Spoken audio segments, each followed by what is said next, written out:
Alhamdulillah wassalatu wassalamu ala Rasulillah wa ala alihi wa sahbihi wa man wala, amma ba'd. Ayyuhal ikhwah, a'azzani wa a'azzakumullah. Kita lanjutkan pembacaan Al-Adabul Mufrad. Berkata Imam Al-Bukhari rahimahullah, babu man da'allah an yuhassina khuluqah.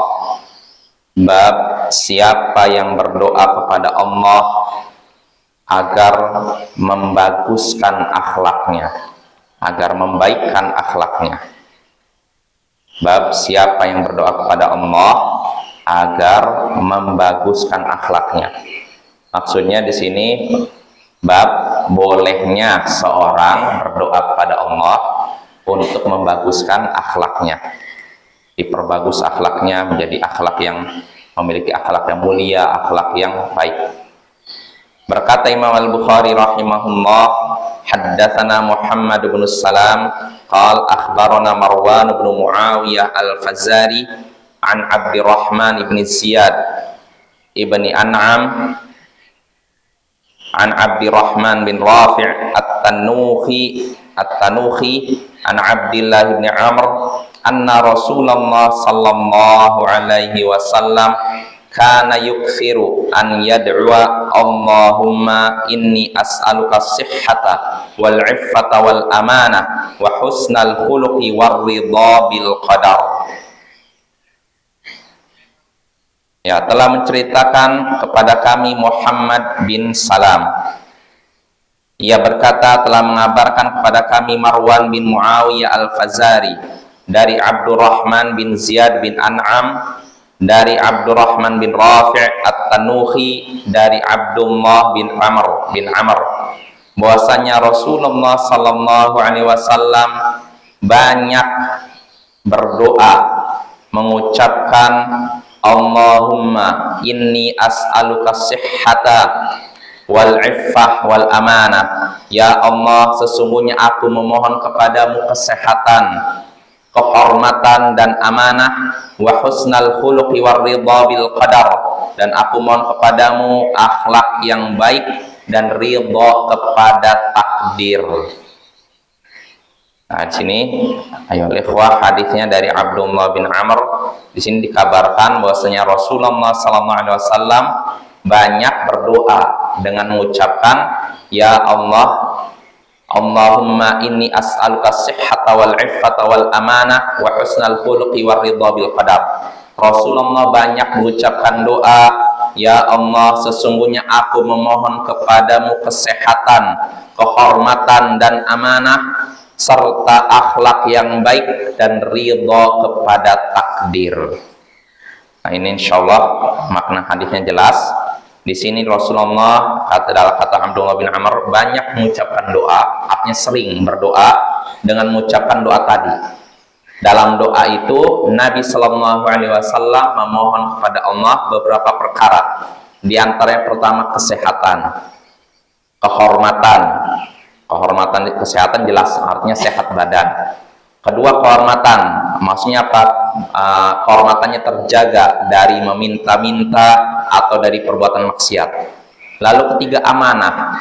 Amanah artinya jelas, artinya seorang menunaikan apa yang dibebankan kepadanya. Lalu akhlak baik, beliau juga memohon kepada Allah akhlak baik. Lalu terakhir ridha kepada takdir. Nah, artinya di sini Rasulullah meminta beberapa perkara yang istimewa. Pertama sehat, tentu saja sehat ini nikmat yang istimewa yang banyak dilalaikan oleh kebanyakan manusia. Lalu kehormatan ini juga penting, karena ketika seorang punya kesehatan tapi tidak punya kehormatan, nggak ada gunanya. Lalu terakhir amanah, lalu berikutnya amanah. Ini juga termasuk perkara yang istimewa. Karena orang yang amanah ini orang yang akan dihormati di tengah-tengah masyarakat. Lalu akhlak yang baik. Ya, dengan akhlak yang baik kita bisa mencapai derajat surga yang paling tinggi, paling di atas ya, paling di atas, paling tinggi. Lalu terakhir ridha kepada takdir. Nah, ini juga penting karena berapa banyak orang yang dapat musibah, bencana, takdir yang menyakitkan, dia tidak ridho, dia dongkol, dia marah, dia mengucapkan kata-kata yang tidak patut dikeluarkan. Nah, ini menunjukkan ridho kepada takdir ini perkara yang sangat dibutuhkan oleh kita semua. Nah, maka penting berdoa kepada Allah agar bisa ridho kepada takdir, ya. Nah, inilah doa yang diajarkan, yang dipraktekkan oleh Nabi. Namun perlu kita ketahui ya ikhwah, hadis ini dhaif. Hadis ini lemah karena dalam hadis ini ada dua perawi yang lemah. Pertama, Abdurrahman bin Ziyad bin An'am, lalu berikutnya yang satunya lagi Abdurrahman bin Rafi' at-Tanuhi. Kalau dalam satu sanad hadis saja ada satu perawi dhaif, ini hadisnya lemah, apalagi dua, ya. Maka hadis ini lemah, tapi bukan berarti hadis ini tidak bisa dipraktekkan. Nah, contoh di sini doanya. Memang hadisnya lemah, tapi bukan berarti kita tidak boleh berdoa dengan doa tadi. Boleh saja. Karena apa? Maknanya benar. Karena yang diminta oleh Nabi meminta kesehatan, kehormatan, amanah, akhlak baik, ridho pada takdir. Ketika seorang minta 5 perkara ini, bagus tidak? Bagus, tidak terlarang kan? Maka boleh, dengan syarat jangan yakini itu berasal dari Nabi. Kan hadisnya lemah. Tapi kalau kita mau doa dengan doa ini, apa-apa bagus, nggak masalah. Yang penting kita jangan yakini itu dari Nabi. Jelas Bapak ya? Nah, maka faidah yang bisa kita petik dari hadis ini, kalau hadis ini sahih, hadis ini merupakan anjuran bagi kita semua untuk memohon kepada Allah kesehatan. Penting doa kepada Allah kesehatan. Lalu kehormatan juga. Kemudian amanah, akhlak yang baik, dan ridho pada takdir. Nah, ini semua perkara yang penting nih. Kenapa? Banyak orang yang tidak sadar ketika nikmat-nikmat ini cabut, dia baru merasakan kehilangan. Ya, ketika masih ada, tidak disyukuri. Ya, maka berdoalah kepada Allah agar bisa mendapatkan 5 nikmat tersebut, dan kalau sudah dapat, disyukuri.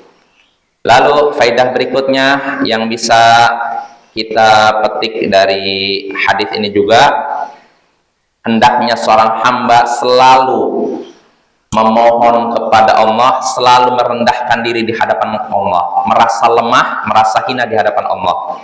Ya, seperti yang contohkan Nabi padahal sosok yang mulia, Nabi dan Rasul, orang paling mulia di sisi Allah, tapi tetap merendah kepada Allah, merasa membutuhkan Allah.